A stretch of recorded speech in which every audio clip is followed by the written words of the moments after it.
bá ti ń gbọ́ mi ní jákèjádò orílẹ̀ àgbáyé, bẹ́ẹ̀ bá ń gbọ́ mi ní jàgèrè, àkànṣe ètò lélẹ́yìí lówùúrọ̀ kùtùkùtù ọjọ́ ajé nínú oṣù Ṣẹ́rẹ́.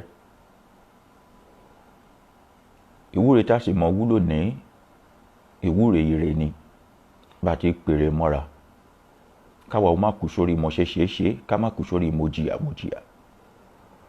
Gáfárà lẹ́ ṣe fún mi fún gbogbo àwọn tí wọ́n gbọ́ Yorùbá. Ìwọ tó bá ń gbọ́ mi ní wákàtí yìí, o lè bomi fẹ́rẹ́fẹ́ síwájú. For the benefit of those who do not understand Yoruba, please just get a cup of water. Kó sì máa ṣọ́ mi, kó ọmọ tẹ́tí lẹ́kọ̀ọ́, kó ọmọ gbọ́ bí mo ti ń ṣe àwọn ètò yìí.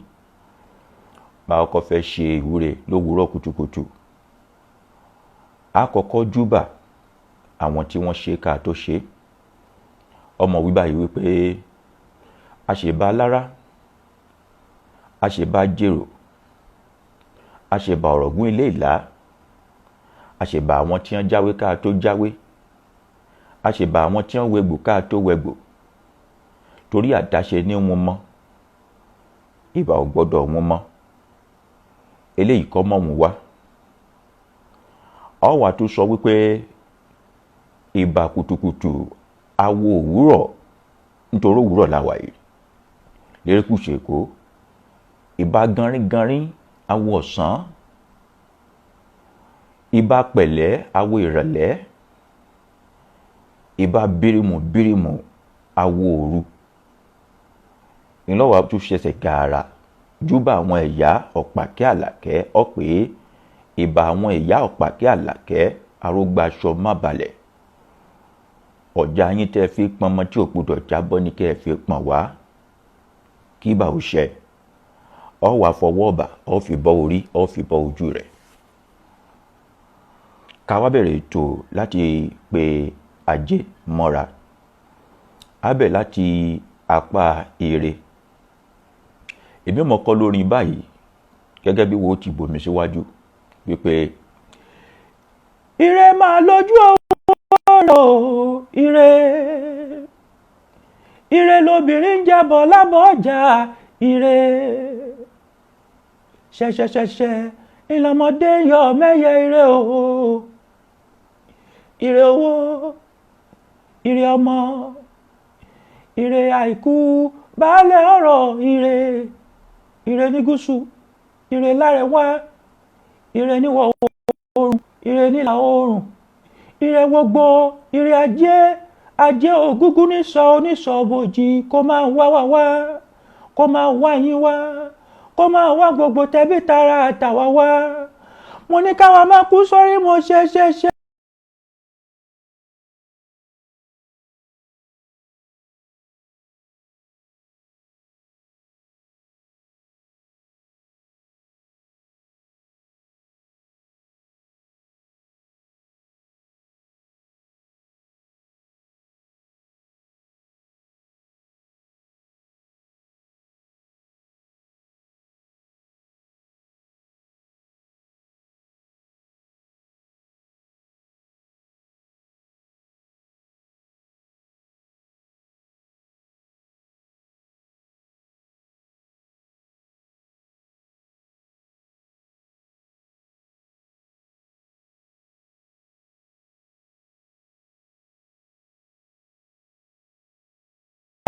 Kí ó má ṣaláì fílé wa ṣe gbùgbé o.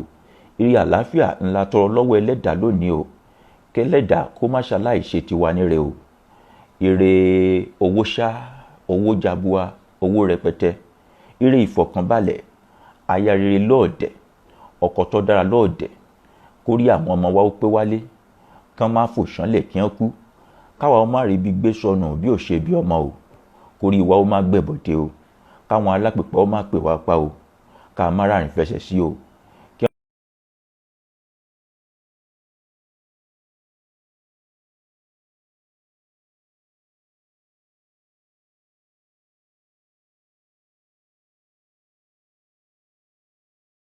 Ọ̀pọ̀ òun fún wa ni o.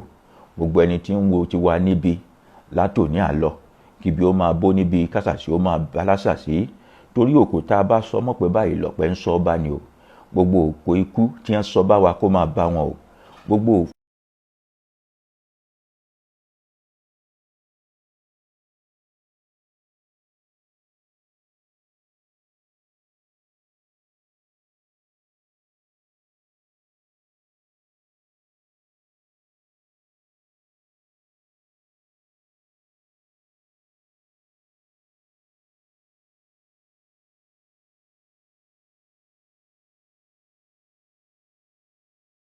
ìrìnàjò lárẹ̀wá ní kó máa tọ́ àwa wá o, èrè ṣáá ni kójú wa máa rí o, káwọ́ má rí ohun gbé sọ̀rọ̀ bí ò ṣe bí ọmọ o, kí tí wa ó gbọ́re, kójú wa ó ríre, kẹnu wa ó sọre, kọ́kàn wa ó fire ṣebùgbé, káyé wa ó dára o, ìfọ̀kànbalẹ̀ ni kó jẹ́ tiwa o, àtàwa àtọmọ àtọkọ àtaya àtàwọn tí ń fẹ́ tiwa níre ní kéré ó mọ̀ bá o, ọ̀gọ́gán ọ̀nà báyìí lálákè ń sọ o, iwájú iwájú báyìí lọ̀pá ẹ̀bìtì ń ré sí o, kọ́lá wa ó máa ré síwájú kó máa ré síwájú, omi ń ṣàn kó bojú ẹ̀yìn o, káwọ́ má dọ̀lá rẹ̀ yín o, ayé wa dára o.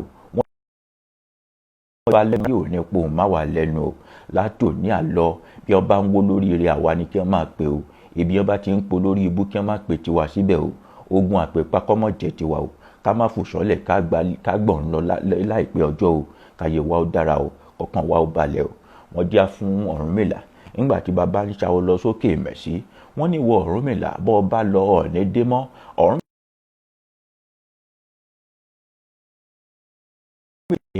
òun ó lọ òun ó bọ̀, nítorí fínní báyìí ládìyẹ ń tó ko èsì bọ̀, á lọ á bọ̀ á dé báwọn tó ní a ò ní dé ni o, gbogbo ẹ̀yin tẹ́ ẹ wà lájò ẹ ò ní tàjò gbé sájò o, àwa tá a wà nílé a ò ní kú mọ́nú ilé o, ọjọ́ ibi bá ń palé a ò ní sílé o, ọjọ́ ibi bá ń pọ̀nà a ò ní rìn jáde o, ayé wa ó dára o, a ó mọ gbúrò òkèrè láyọ̀ o, a mọ gbúrò ilé láyọ̀ o, wọn ò ní fi wá báláǹsì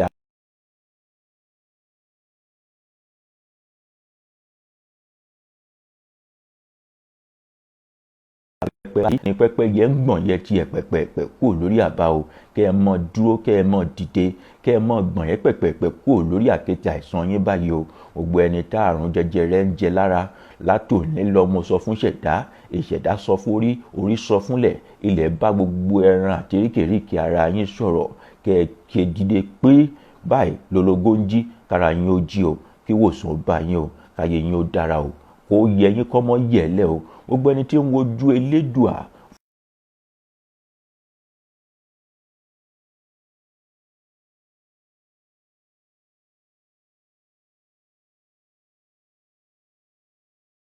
fún tòsí dìde o, bàbá gbóhùn yá ká tún gbóhùn ọmọ o, bàbá á tún gbóhùn bàbá náà o, owó tá a fi táwọn ọmọ náà kò ní wọ́n wa o, ayé wa dára o, ibi ẹgbẹ́ wa ti ń náwó àwa ò ní nájú ń bẹ̀ o, tá a bá kọ́ ọ́ bàpò kọ́wọ́ wọ́n má kàn sàlẹ̀ àpò eré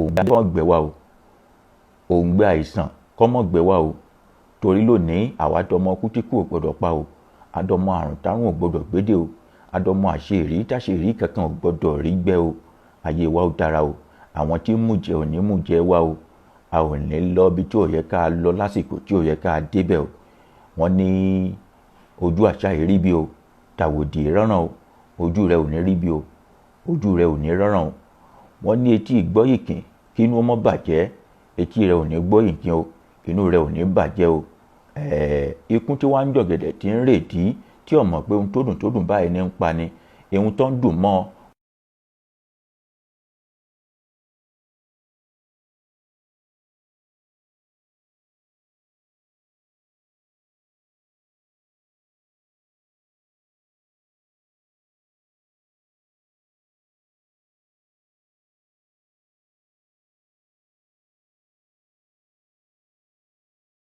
o, ó padà ojú owó ò ní pọ́n o, ẹnu rẹ̀ ó tọrọ nínú ẹbí o, ẹnu rẹ̀ ó tọrọ láàrin ará o, ẹnu rẹ̀ ó tọrọ ní gbogbo ibikíbi tó bá dé o, á dára fún ọ.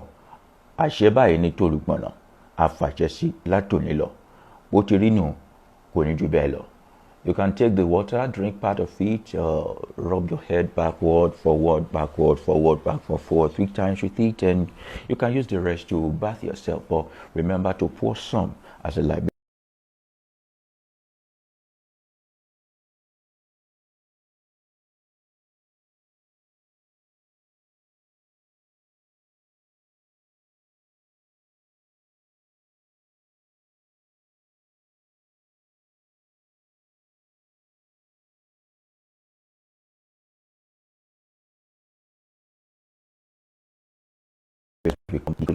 This is how to go about it. You don't need to call the name of Jesus. You don't need to say amen. Asha is enough. You don't need to call Allah. You don't need to do any ayah in Quran or read psalm. This is your own psalm. This is your own way of praying as African people. And this is how we directly can pray to the universe. And the universe is hearing us clearly and also effectively. Everything we say will come to reality. Wọ́n ní àṣẹ wà báyìí ní tirẹ̀ kí o, kó ṣe ní tìlá kọ̀ṣẹ́ o, ẹ̀dùn ìmúrin tìlá gbẹ̀dẹ́ o, gbogbo ìta bá sọ ó dàṣẹ o, kó ṣẹ mọ́ alára bọ́ṣẹ́ ṣe ń ṣẹ mọ́ ni lára, kó ṣẹ mọ́ alára bí tí ṣe ń lẹ̀ retí, bí ṣe ń lẹ̀ mórí, ayé wa dára nítumọ̀ o, a ò ní kú sórí mo ṣe o, a ò ní kú sórí mo jìyà o, ọkàn wa ò ní pòrúurú o, a ò ní polúkúrú moṣú o, a ò ní parẹ́ sọ́nà bí èéfín o, àwọn ní fẹ́ràn wa dájọ́ o, ayé wa ó dára o, yóò nítumọ̀ o, yóò ní gbọ́gbọ́n nú o, oyin báyìí kò sẹ́ni tí ń fi sẹ́nu tí ń tú dànù o, gbogbo àwọn tó fẹ́ ṣí ọ lórí bí wọ́n bá ti ń fojú kàn báyìí wọ́n mọ̀ kórè ọwọ́ wọn dálẹ̀ fún ọ ni o, gbogbo àwọn tí wọ́n fẹ́ ṣí ọ níbi bí wọ́n bá ti ń fọwọ́ kàn báyìí kí ibi tí ń bẹ lọ́wọ́ wọn kó mọ̀ jẹ́ tiwọn, kásàsì ó mọ̀ jẹ́ tiwọn, kófò ó mọ̀ jẹ́ tiwọn. Gbogbo ẹni tó bá ń sọ wípé àfi láìkú ẹ̀bìrì ẹnìkan ìfawọ̀ ẹ̀ ṣe gbẹ̀du ó yá kí wọ́n wá kú báyìí ká lè fawọ́ wọn ṣe gbẹ̀du ni. Whoever says over my dead body, will you prosper today? May they die so that you can prosper. Whoever says over my dead body, will you move forward? May they die so that you can move forward. Whoever says it is because of you I'm living and I'm not going to let you go until you suffer, may they begin to eat their own flesh, drink their own blood. May they become a substitute for your death today. May they become the one who take every evil they do for you. Whoever is hiding in darkness and throwing arrow and making your life miserable, may darkness ever part from them. May everything they wish you be what they wish themselves and what happens to them. May your life be prosperous. May your life be good. May you be an example of a great ancestor at the end of the day. May you be the one who people refer to as a good example. Oh, may you be a perfect role model for your generations coming behind you. May you transit into the pantheon with so much excellence at your disposal. May you be awarded and be accorded respect to the ancestors. May the goodness of life find you. May you magnetize the greatness of the universe. May life work for you in pleasant places and make you the best of all it has to offer. May you never sorrow any day of your life. May you have no reason to weep. May you have no reason to curse. May you have no reason to regret. May you have no reason to say, I die no. May you have no reason to say, what has happened to me? May you have no reason to be in turbulent situation all the rest of your life. And for those who are struggling, for those who are hustling, for those whose life is not balanced, we ask today, may you find yourself in your natural habitat. May your life be prosperous. May things begin to flow in the right direction for you. May you be at peace within yourself, within your divinity, within your spirituality. May you be attracted to goodness. May goodness be attracted to you. May those who know you favor you. May those who don't know you favor you. Everywhere your name is mentioned, as from today by the decree of the universe, as long as you drink water, as long as you breathe in air, as long as you step on earth, as long as the sun shine on you, may they mention your name for good wherever it matters. Everyone who has stood, as standing as antagonists over your life, may they give up on your case today. May those who are saying, over my dead body will you be great, may they die today so that your greatness can begin to shine. Nobody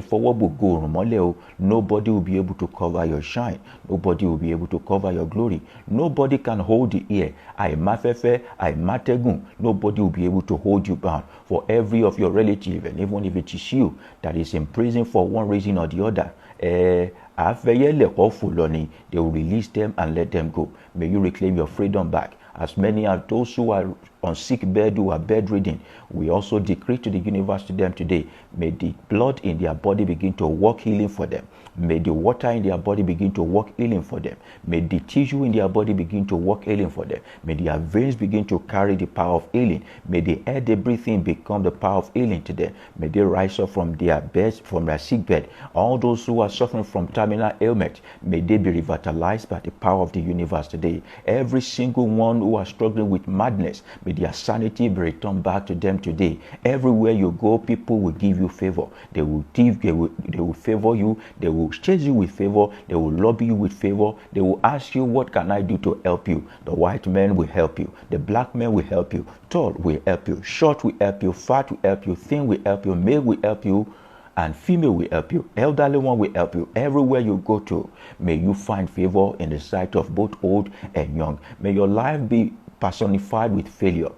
Bó bá wo wájú kó ró lóore, bó wẹ̀yìn wò kó ró lóore, àtọ̀tún àtòsì rẹ kó mọ́ bá láàánú pàdé. Ìṣẹ̀dá ó gbà láàánú pàdé ọ lónìí o. Ìṣẹ̀dá ó gbà láàánú pàdé rẹ lónìí o. Torí ire nílé ire lóko, ire lójú owó rí, kò síbi tá a ti bomi tí ire ò bá wa ń bẹ̀, kí ire ó mọ́ bá wa ń bẹ̀. As long as your body is comprising of water, may water begin to work favor for you. May you begin to attract the goodness of life. May you begin to attract the greatness of life. May greatness of life begin to follow you anywhere you are. Ibi ọ̀ká bá wà ló ń jẹ rẹ̀ ń bá. Wherever you are, iṣẹ́ kékeré owó ńlá lọ́mọ ṣe ọ̀ ní báwọn ṣòwò tí ò ní jèrè o.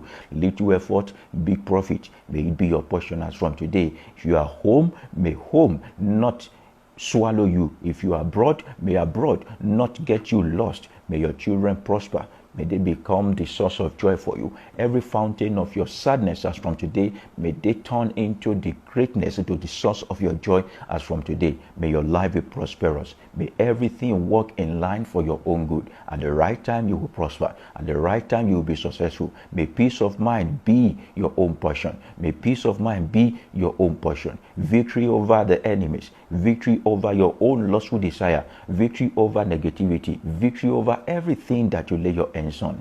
The universe will come around and roll around and recycle itself for your own favor. The sun that is shining today will shine greatness upon you. The sun that is shining today will shine goodness upon you. The sun that is shining today will shine peace upon you. Everything that is not right in your life, may the evaporation oppression of the sun today evaporate them out of your life. Everything that your life is needed for it to be prosperous, may the sun shine it upon you. May the moon of your life never grow dim. May your life be an example of great things. May your life be an example of great things. May your life be an example of great things. I decree as a Babalawo, and I speak to Isheda, which is your Ori. I speak into the universe and nature. May nature brings a good nature your way. May your nature be pleasant. May your nature be good. Those who are in the fire with the sun, may the heat of the sun not kill you. Those who are in the fire with water, may the ocean, with the flow of the current of the water not take you away. Those who are in fire with air, may the breeze of that air not become the ending of your life. Those who are in fire with earth, may earth yield its food for you. May you be a great person in life. When it's time for you to depart this world, you depart as one of the greatest ancestors that ever lived. May you live a life worthy that the generations unborn will be able to pour veneration upon you. Ayé wa dára o, a ní ìtumọ̀ o, a ní gbọ́gbọ́n nú o. Wọ́n ní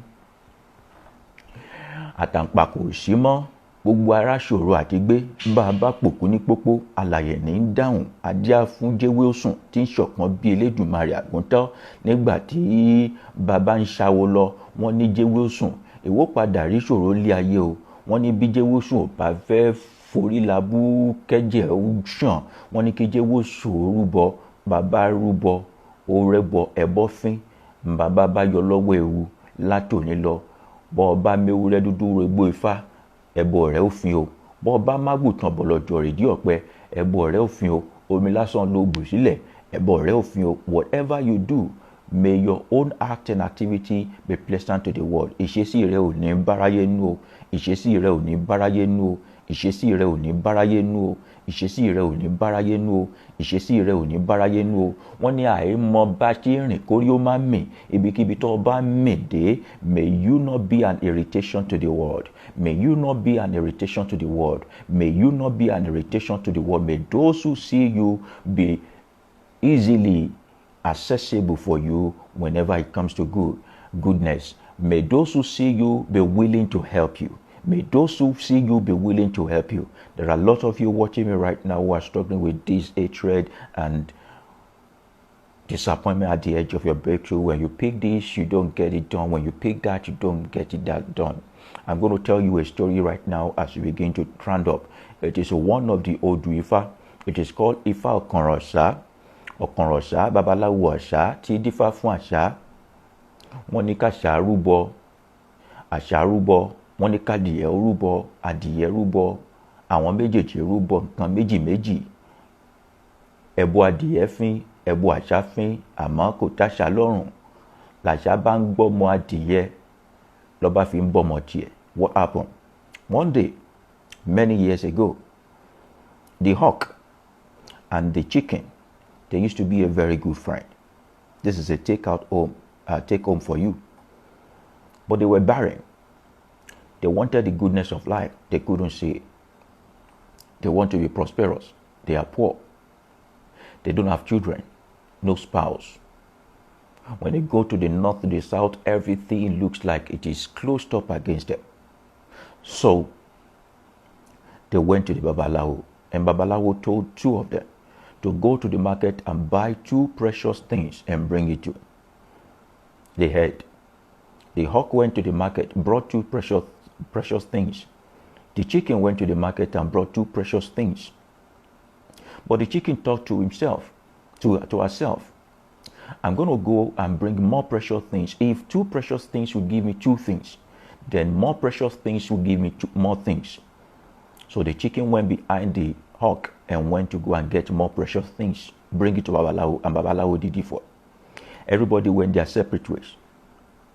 After many years, the hawk was flying over the house of chicken and saw that chicken, whenever chicken give birth to multiple things, multiple chicks, plenty children. But the hawk is not able to give birth to multiple children at the same time, maybe 2, maybe 3. And the hawk came down, descended and said, chicken, what happened? Look at your house, filled with so many goodness. You have all the cars in the world. You have all the houses in the world. You have all the women in the world. You have all the men in the world. Everyone is at your disposal. Look at your house filled with children. You have all the goodness of the world. We did the same thing, but you are getting a different result. So the chicken said, when you took me to your Babalawo, I only apply wisdom. I felt if 2 things will give me 2 precious things, if I give more things, that will get more precious things. And that is the secret of my success. And the hawk made a vow on that day that as long as she lives, every child, every chick of a chicken will become a food to her own chicks. So since that day, there is a great enmity between hawk and the chicken. Whenever the hawk sees the chicken, all the hawk think about is how to steal the chicks, the children of the chicken, all that the chicken has to do. Now, this is a divination that comes from those who are struggling with inherent family problem. Where you are happy, they don't want you to be happy. When you are successful, they don't want to be successful. They feel like, is it only you that the universe is favoring? You are abroad, they don't want you to rest.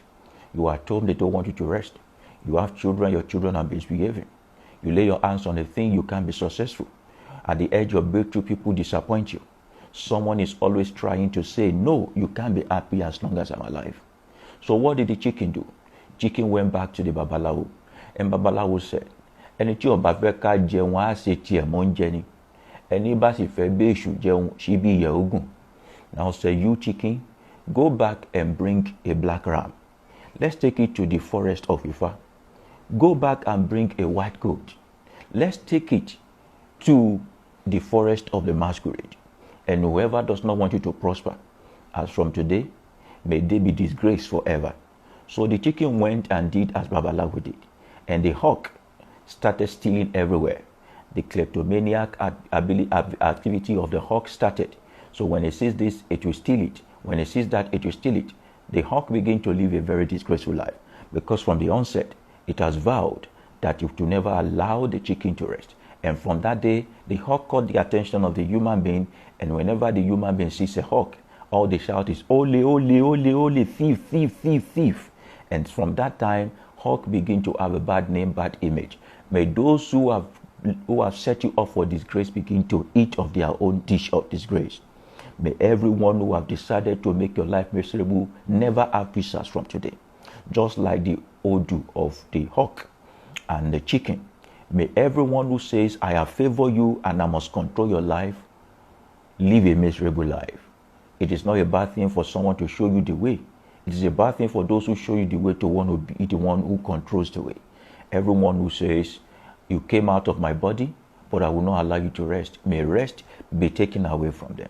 May their life be miserable. May you go forward. While they are struggling with the public disgrace, you will have time to also be prosperous on your own way. This is my old decree for you today. And may the universe say I share to it. May the universe say I share to it. May the universe say I share to it. I wish you a lovely day today. This is a great way we can start our week every week.